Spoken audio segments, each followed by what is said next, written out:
जी, बानी तहरीक इंसाफ इमरान खान और शाह महमूद कुरैशी आज साइफर केस में इस्लामाबाद हाई कोर्ट में उनका सज़ाओं के खिलाफ अपीलों पर केस सुना जाएगा। इसके अलावा तोशा खाना केस में भी बुशरा बीबी और इमरान खान का केस सुना जाएगा। और इससे पहले तहरीक इंसाफ के जो वकील बैरिस्टर सलमान सफदर थे, उन्होंने अपने दलाइल काफ़ी हद तक मुकम्मल कर लिए थे। प्रोसिक्यूटर की तरफ से चूँकि मामला लटकाने की कोशिश की गई थी और तैयारी के लिए वक्त मांगा गया था, लेकिन अदालत ने तहरीक इंसाफ के वकला को अपने दलाइल मुकम्मल करने का कहा और इतनी देर में प्रोसिक्यूटर को यह हिदायत की कि वो भी अपने जो तैयारी है वो मुकम्मल कर लें। आज मुमकिन तौर पे ये जो केस है, ख़ास तौर पे तोशा खाना और साइफर में जो सज़ाएं दी गई हैं बानी तहरीक इंसाफ और शाह महमूद कुरैशी को, कोई नया रुख इख्तियार कर सकता है, कोई रास्ता सामने आ सकता है कि कब तक दोनों जो तहरीक इंसाफ के रहनुमा हैं उनको ये इन केसेस से रिलीफ मिलेगा या ये सज़ाएं बरकरार रहेंगी, ये एक सवालिया निशान है। लेकिन चूँकि जो माहिर कानून है वो ये पहले ही राय दे चुके हैं कि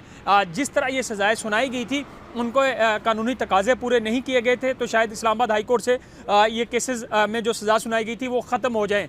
अब देखना ये होगा कि ये जो केसेस हैं इस्लामाबाद हाई कोर्ट कब तक इनका सुन के फ़ैसला करती है। आज प्रोसिक्यूटर अपने दलाइल का आगाज़ भी करेंगे और दोनों केसेस में दलाइल दिए जा रहे हैं। तहरीक इंसाफ के वकला की तरफ से पहले दिए गए और अब प्रोसिक्यूटर जो है वो अपना दलाइल देंगे और फिर इस्लामाबाद हाई कोर्ट का 2 रुकनी बेंच इसके ऊपर फ़ैसला करेगा।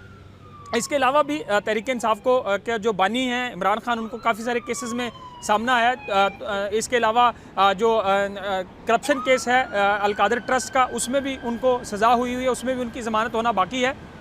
क्या ईद से पहले चेयरमैन तहरीक इंसाफ जो साबिक इमरान खान वो बाहर आ जाएंगे जेल से, और या ईद के बाद उनको मज़ीद अभी इंतज़ार करना पड़ेगा, ये एक सवालिया निशान है। लेकिन हम देख रहे हैं कि जो वकला की टीमें हैं वो इस वक्त इस्लामाबाद हाई कोर्ट पहुँचना शुरू हो गई हैं।